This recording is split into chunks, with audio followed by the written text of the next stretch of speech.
할렐루야. 하나님의 은혜가 여러분의 삶에 가득하시기를 간절히 바랍니다. 그래도 연초 가족들을 만나 분위기가 좋은 것 같습니다. 힘이 있으신 것 같아요. 보통은 아멘 얘기하는데 오늘은 아멘 이렇게 올리시는 거 보니까 좋은 시간 보내셨으리라 생각합니다. 요즘 시대 신앙을 지키며 살다가 누군가가 박해받고 핍박받는다라고 하면 여러분들은 어떤 생각이 드세요? 정말 그런가? 그런 생각이 들 수 있죠.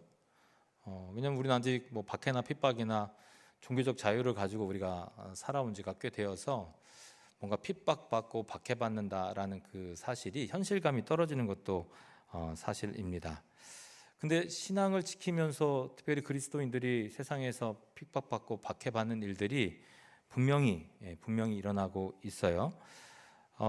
최근 이 오픈도어 선교회라는 곳에서 발표한 자료들을 바탕으로 이 기독교 박해 지수를 보게 되었거든요. 전 세계에 한 3억 6천만 명 정도가 핍박받고 이 신앙 때문에 차별받고 박해받는다고 그렇게 조사되었어요. 물론 우리는 그 3억 6천 명 안에 들어가지 않으니까 심각한지는 모르는데 엄청난 수가 박해받는 거거든요. 게다가 우리의 바로 위에 있는 이 북한이라는 나라는 22년간 1위를 놓치지 않았는데 그게 뭐냐면 박해국, 그러니까 아주 최악의 박해국이라는 그 오명을 22년간을 쭉 이어오고 있다는 거예요.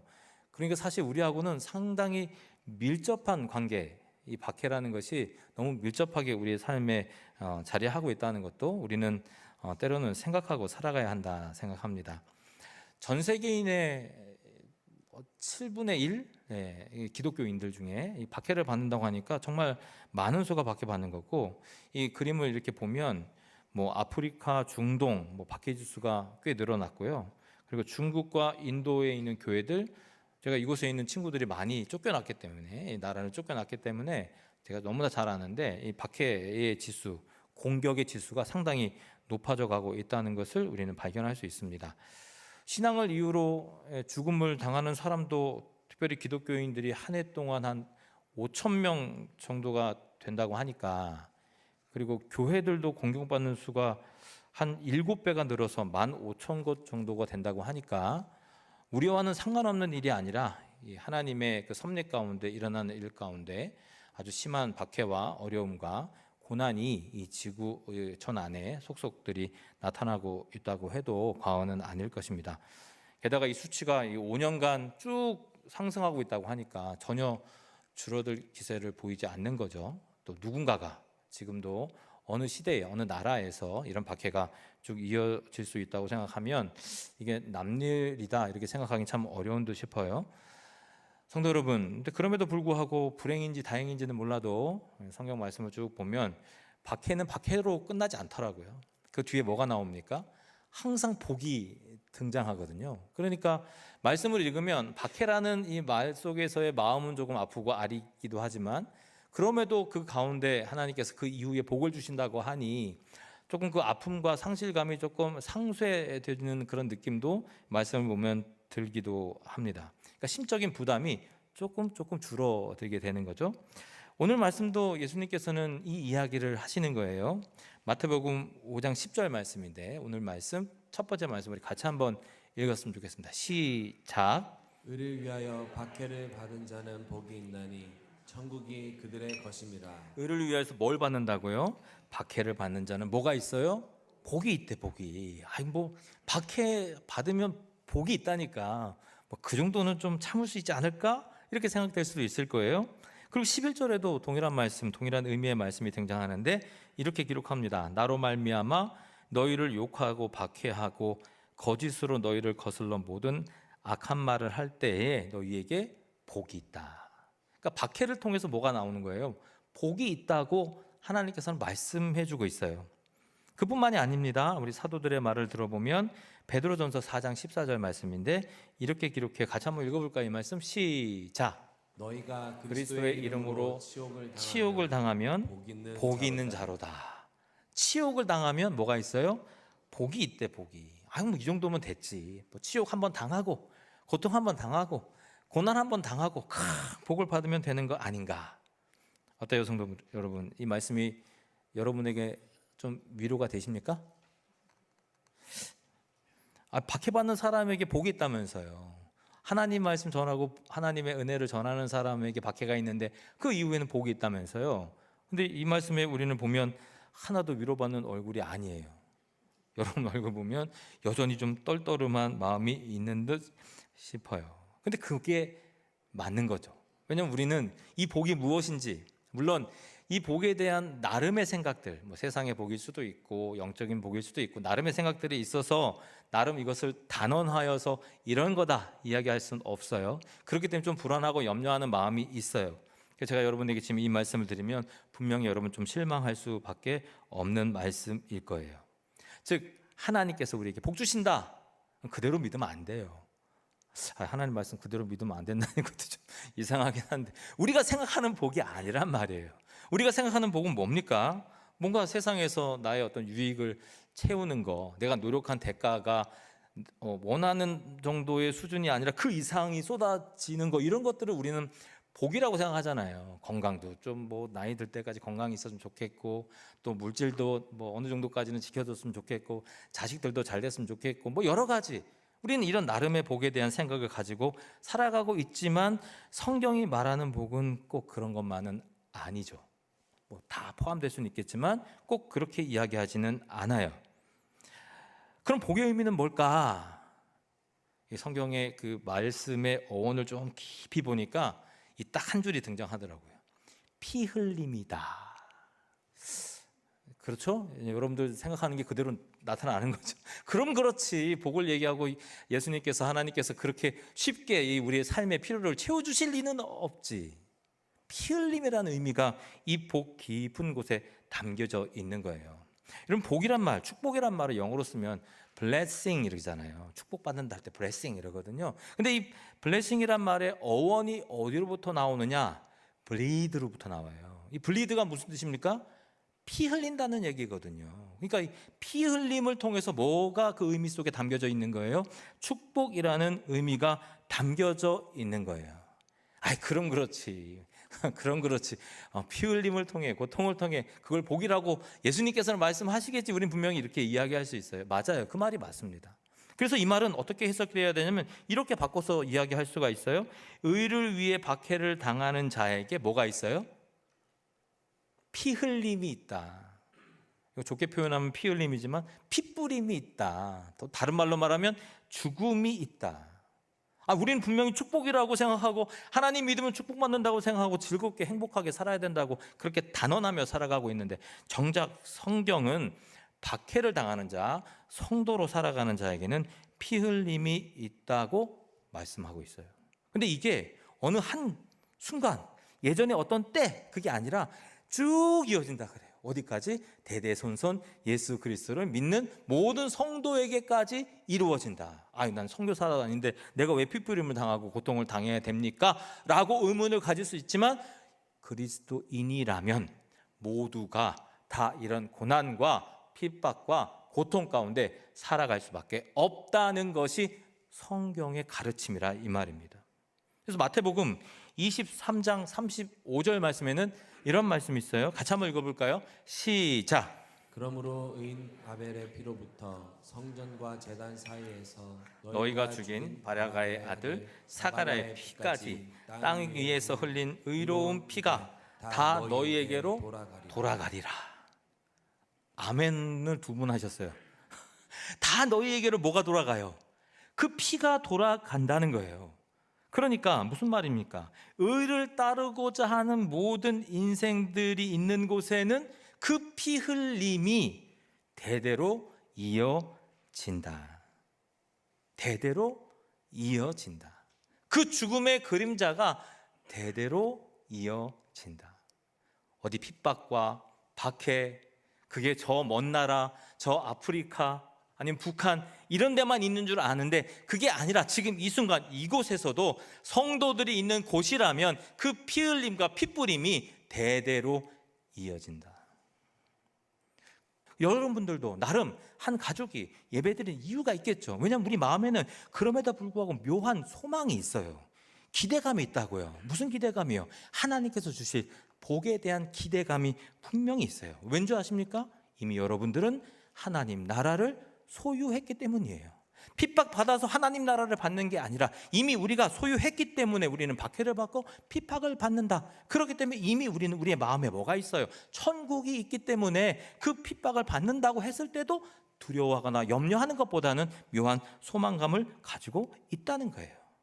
그러므로 천국을 소유한 우리에게 핍박은 특별한 일이 아니에요. 그럼 뭘까요? 일상이에요. 일상. 항상 우리에게 있는 것이 바로 이러한 핍박, 고난, 피 흘림 이런 것들이 우리 주변에 있을 수밖에 없다는 말입니다. 로마서 8장 17절 말씀을 사도 바울은 이렇게 고백하고 있어요. 자녀이면 또한 상속자 곧 하나님의 상속자요 그리스도와 한 상속자니 우리가 그와 함께 영광을 받기 위하여 고난도 함께 받아야 할 것이니라. 하나님의 상속자 된 우리는 무엇을 받아요? 영광도 받지만 그와 함께 뭐도 받습니까? 고난도 받는다. 할렐루야. 기쁘시죠? 행복하시죠? 고난도 받는다. 영광도 받고 고난도 받는다. 이건 우리에게는 아멘이 나올 수밖에 없는 거예요. 또한 요한복음 15장 18절에서부터 20절 말씀에도 이와 같은 본문이 등장하는데 이렇게 기록하고 있습니다. 세상이 너희를 미워하면 너희보다 먼저 나를 미워한 줄 알라.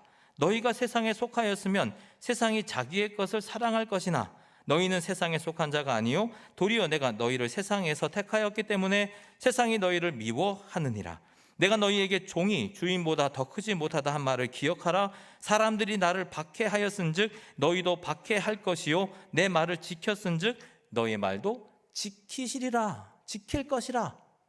무슨 말입니까? 결국 그 박해가 결국 우리에게 임할 것이다. 세상에 살아가는 우리들에게 이 박해는 특별한 이벤트가 아니라 매일매일 나타나는 일상이다 라고 사도 바울은 말씀하고 있는 것이죠.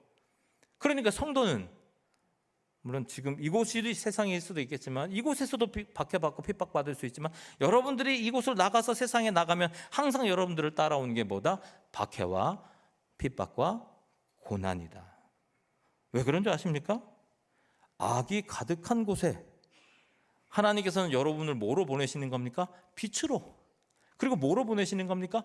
소금으로 보내셨기 때문이에요. 소금이 뿌려지는 곳에 아픔이 있고요. 빛이 비추어지는 곳에 어둠이 사라져요. 그러니까 세상은 부패하고 악이 가득한데 빛이 비추어지는 거 반길 수 있겠습니까? 내 상처가 치유되는 거 반길 수 있겠어요? 나의 악이, 나의 부족함이, 나의 연약함이 만천하에 드러나는데 여러분들을 가만둘 수 있겠습니까? 그럴 수 없다는 거예요. 그래서 우리는 뭘 받아요? 사랑받고 행복해요? 아니요. 박해받고요. 고난받아요. 이 사실을 믿음으로 고백하시기를 바랍니다. 오늘 말씀 10절, 이 말씀 우리 다시 한번 다 읽어봐야 돼요. 10절 다시 한번 읽어보겠습니다. 시작. 의를 위하여 박해를 받은 자는 복이 있나니 천국이 그들의 그들의 것이니라. 것임이라. 여기서 말하는 의를 위하는 뭘까요? 이 의가 뭐예요? 세상에서 말하는 도덕과 윤리일까요? 그렇지 않아요. 성경에서 말하는 의는요, 십자가예요. 십자가. 십자가를 위하여, 예수 그리스도를 위하여, 하나님을 위하여, 복음을 위하여, 이것으로 대신할 수 있어요. 결국 십자가에 달리신 예수 그리스도를 따르는 자, 그것을 위해서 살아가는 자, 이런 말이 되는 거예요. 그러니까 이 말은요, 굉장한 무게가 담겨져 있는 말이에요. 예수 그리스도의 그 십자가, 그 지러 가시던 그 모습들, 골고다 언덕으로 가시면서 고통받는 그 모습, 그것을 따르는 자, 의를 따르는 자. 쉽게 그 길을 갈 수 있는 것은 아니잖아요. 내 마음대로 내 뜻대로 그 길을 갈 수 있는 것도 아니잖아요. 고난이 있고 죽음이 있는데 그 길을 쉽게 선택해서 갈 수 있다고요? 그럴 수 없잖아요. 그러니까 그 무게가 얼마나 무게감 있게 다가오겠습니까? 때로는 우리가 십자가 얘기하면서 뭐 찬양도 부르고 십자가 내 몸에도 달고 이야기도 하면서 너무 가볍게 여기는 것 같아요. 뭐 때로는 우리 자식들 얘기하면서 말 안 들으면 야, 하나님께서 널 나한테 주신 것은 넌 내 십자가야. 그런 말 사실 하면 안 되는데 그런 말도 하고요. 뭐 남편과 아내가 서로 투닥투닥 싸울 때 하나님께서 우리를 맺어주신 것은 서로 십자가야. 내가 당신을 지고 가고 당신은 날 지고 가야 돼. 이런 말도 사실 하면 안 되는데 차라리 욕하는 게 나아요. 이런 말 하는 것보다 욕하는 게 훨씬 낫다고. 야 이렇게 낫지. 십자가. 이렇게 가벼운 의미가 아니라는 거예요. 왜요? 십자가는 피 흘림이기 때문에, 십자가는 고난이기 때문에, 십자가는 박해이기 때문에, 곧 죽음을 의미하기 때문에. 예수 그리스도께서 이 땅에 오셔서 천국을 선포하시고 결국 십자가에서 무엇을 당하십니까? 죽음이요.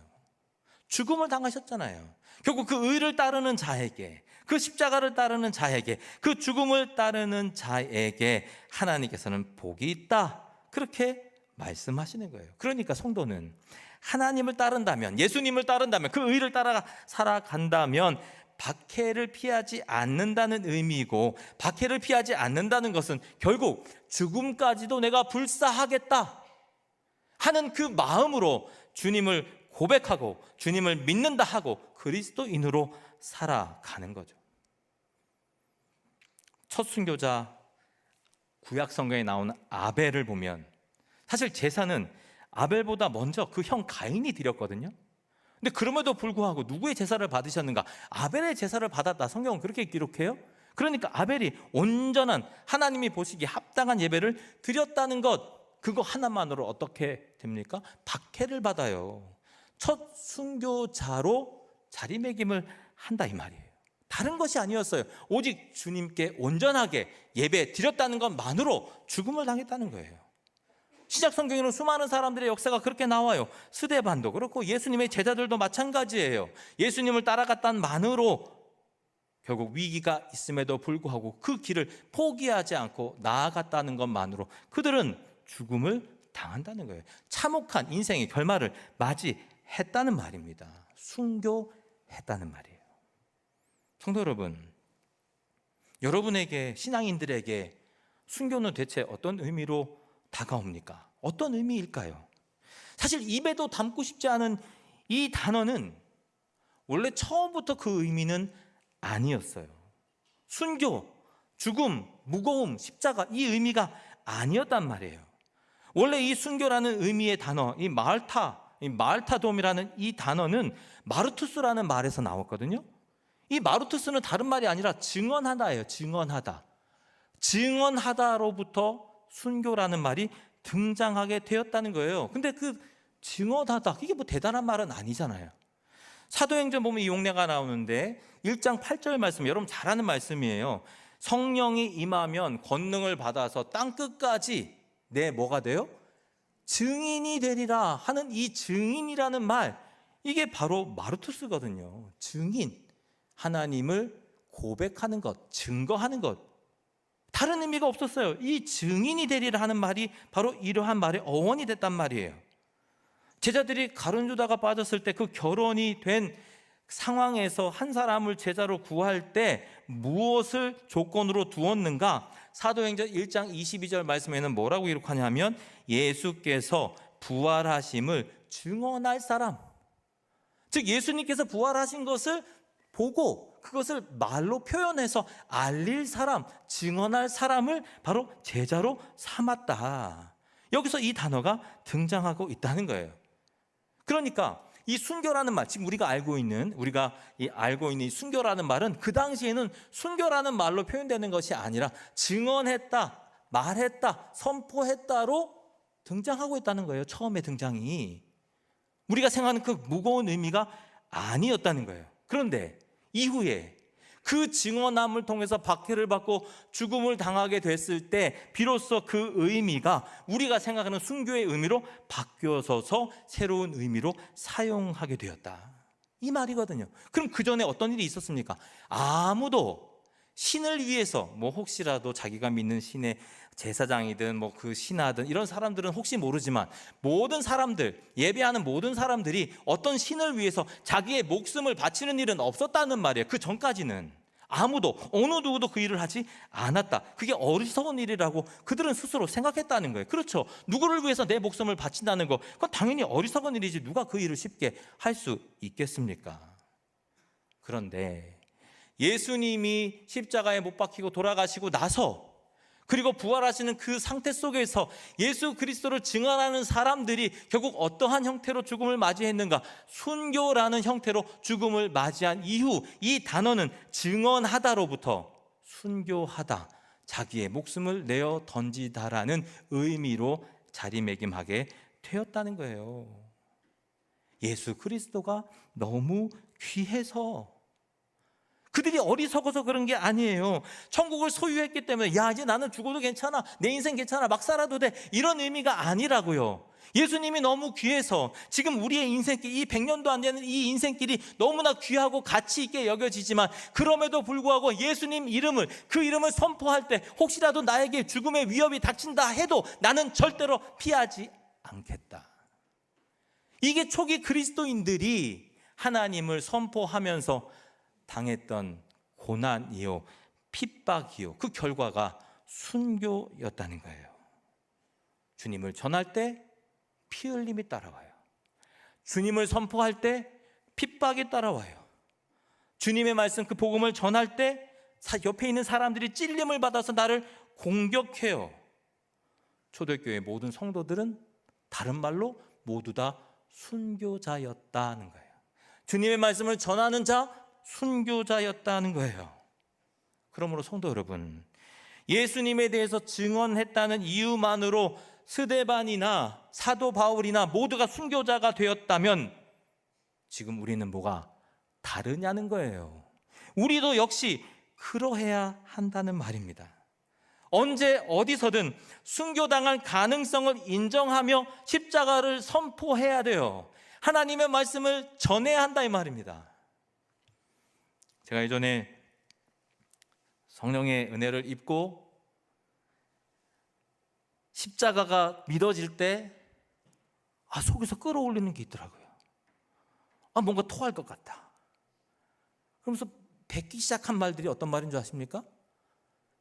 예수님 믿으세요예요. 근데 그걸 어디서 했는 줄 아십니까? 지하철에서. 근데 문이 닫혀.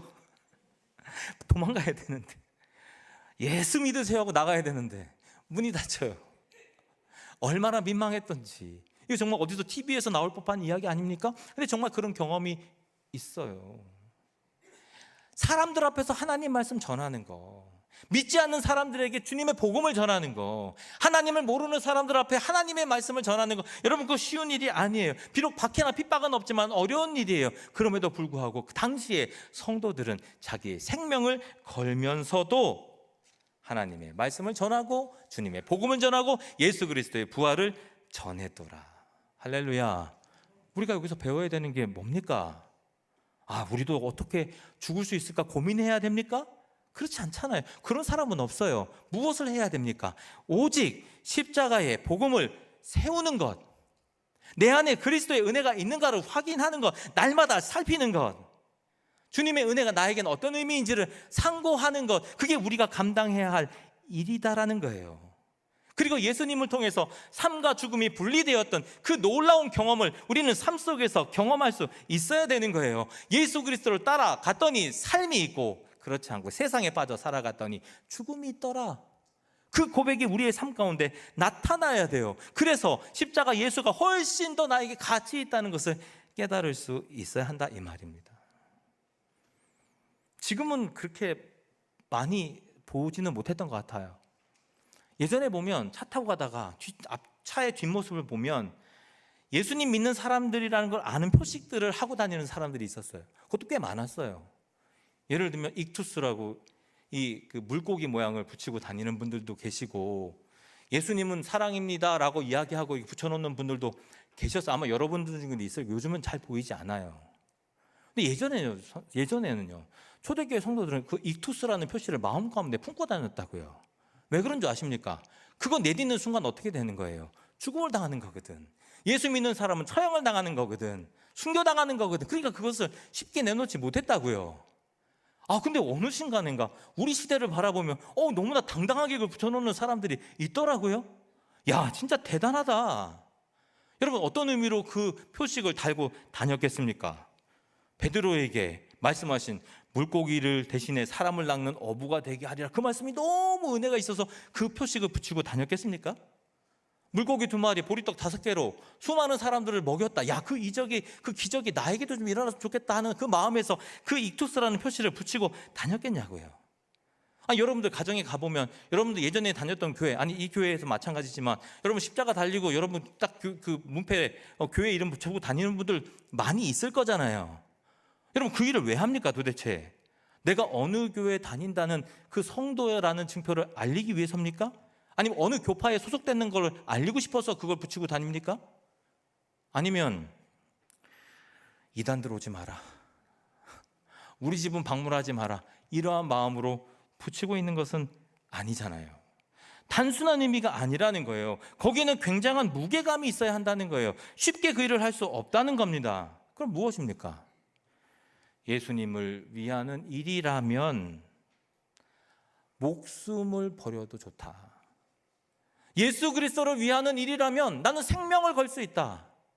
십자가를 목에 걸고 십자가를 대문에 붙이고 십자가를 품고 차에 붙이고 다니는 것은 결국 예수 믿는 일이라면, 예수님을 위한 일이라면, 주님의 복음을 전하는 일이라면, 주님께서 부활하심을 전하는 일이라면 나는 생명을 걸어도 좋다라는 선서의 의미가 담겨져 있다는 거예요.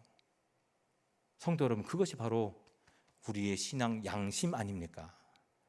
하나님께 붙들려 살아가는 인생, 구원받아 감격과 기쁨이 있는 인생, 그래서 천국이 있다고 믿는 인생들의 그 양심이 무엇입니까? 전하는 거잖아요. 하나님이 계신다, 주님의 나라가 있다, 회개하라, 천국이 가까워 왔다. 그거 안 하면 어떻게 되는 줄 아십니까? 우리의 신앙 양심은 점점 더 악에 쌓여가는 거예요. 그 말을 할 수가 없는 거예요. 그래서 고린도전서 8장 7절에 이런 말씀이 있어요. 그러나 이 지식은 모든 사람에게 있는 것은 아니므로 어떤 이들은 지금까지 우상에 대한 습관이 있어 우상의 제물로 알고 먹는 거로 그들의 양심이 약하여지고 더러워지느니라. 하나님의 은혜를 받아 그 징표를 받아 믿음의 사람이 되었어도 세상에 빠져 살아가다 보면 점점 더 희미해진다는 말입니다. 예수 그리스도 때문에 나는 생명을 바치리라 하는 나의 고백이 어느 순간부터 내 입술로부터 나오지 않는다는 말이에요. 줄어든다는 말입니다. 이 신앙 양심을 지켜야 되지 않겠습니까? 여러분, 이 신앙 양심을 지키는 것이 내가 목걸이 걸고 다니면 신앙 양심이 지켜집니까? 내 집에 문패를 딱 십자가에 붙여놓으면 신앙 양심이 지켜지는 겁니까? 그게 아니라는 말입니다. 어디에 그 십자가가 꽂혀 있어야 됩니까? 여러분 심장에, 여러분 핏줄에, 여러분 몸 한가운데에 그 십자가가 꽂혀 있어야만 그 신앙 양심을 지키고 살아갈 수 있다는 말입니다. 세상 사람들이 여러분을 무엇으로 바라보기를 원하십니까? 그리스도인이요? 친절한 사람이요? 착한 사람이요? 의인이요? 주님께서 우리를 세우는 이유가 뭡니까? 그 목적이 뭡니까? 오직 예수 그리스도를 전하라 하는 거 아닙니까?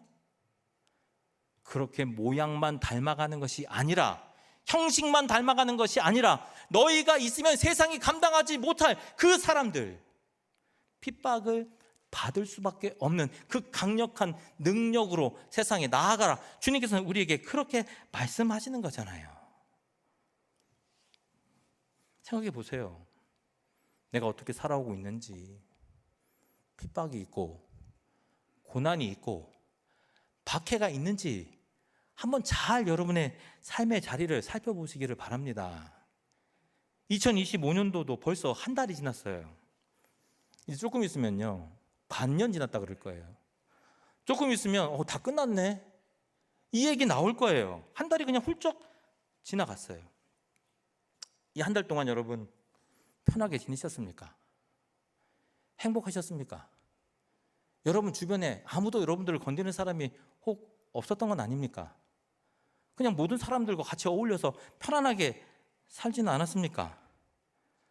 세상이 여러분들을 반기지 않았습니까?